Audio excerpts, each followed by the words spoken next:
the hepatitis flexure. So this is a new slide, which basically shows us the taxonomy of the hepatitis viruses. And basically, there are 4 of them that are RNA. They have an RNA genome, and that would be the hepatitis A, C, D, and E. Okay. And that means there's only one of them that has a DNA genome, which is the hepatitis B virus. So this is a good summary right here on this table or this PowerPoint. Okay.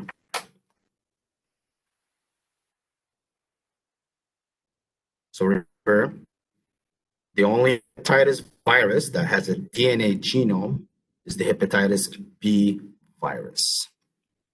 That B virus.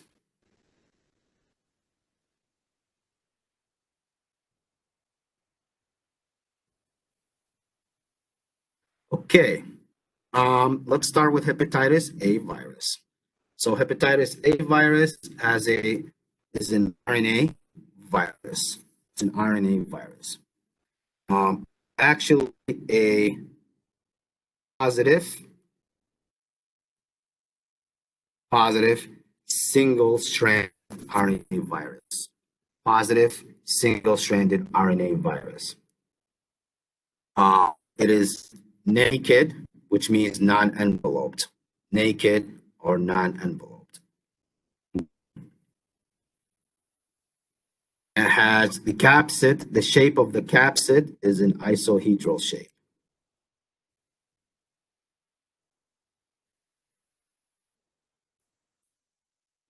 It has an isohedral shape.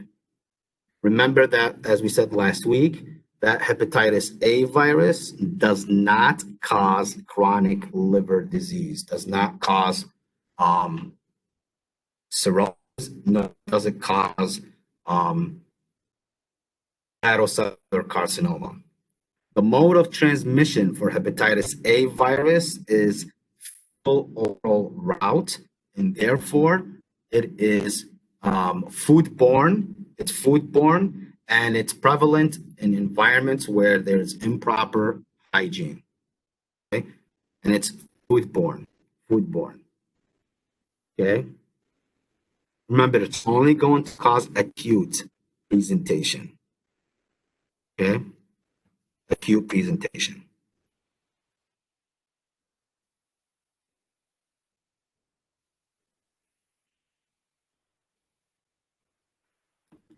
So as we said, hepatitis A virus is a non-enveloped isohedral RNA virus with a positive single strand.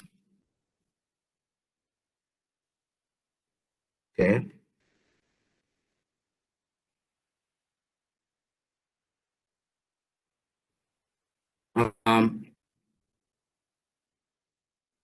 So the mode of transmission, as we said, it's transmitted from contaminated food or water products, and it also can be transmitted by close contact with an infected person. It can also be transmitted by close contact with an infected person.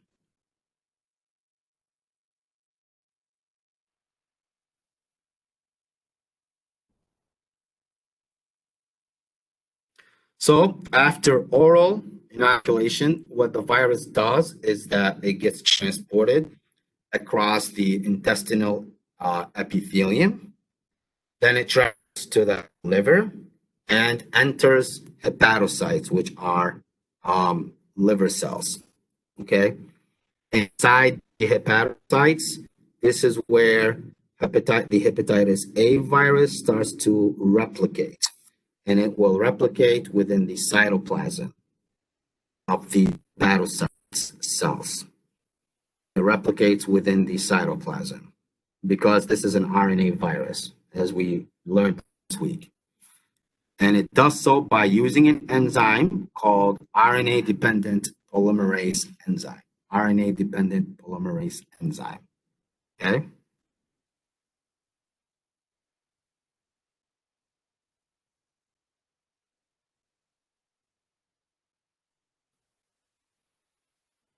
So, the history and signs and symptoms of somebody who has hepatitis A virus. Okay, the history of the patient must include a recent, some type of risk factor.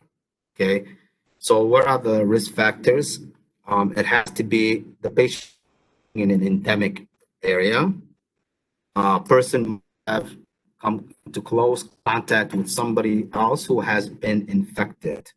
Okay, so for example, could be traveling to a high risk area. Okay, the symptoms are basically you get uh, abrupt onset of nausea, vomiting, and fever. Nausea, vomiting, and fever. Nausea, vomiting, and fever. Okay, abrupt onset of nausea, vomiting, and fever. They could have abdominal pain. Then, a few days after that, uh, patients will have dark urine, jaundice, and pruritus. Pruritus means itchy skin, itchy skin. Okay, itchy skin.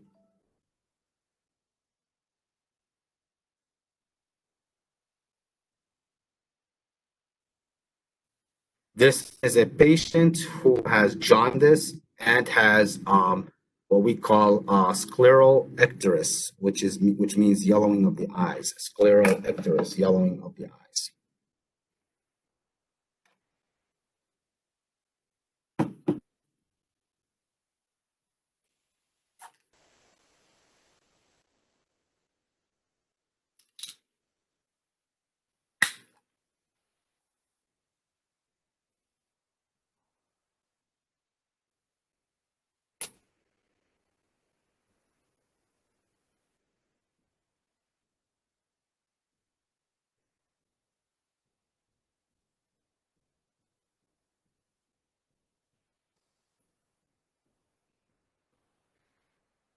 Again, this is a key signs and symptoms associated with hepatitis A virus infection.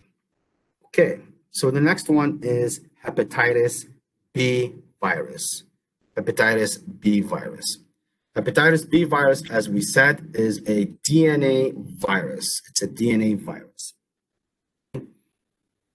It's enveloped. It's an enveloped virus. It's actually considered, the DNA is considered partially double-stranded DNA. Okay, partially double-stranded DNA that have and the DNA itself, it's actually circular. It has a circular shape. Okay, circular shape.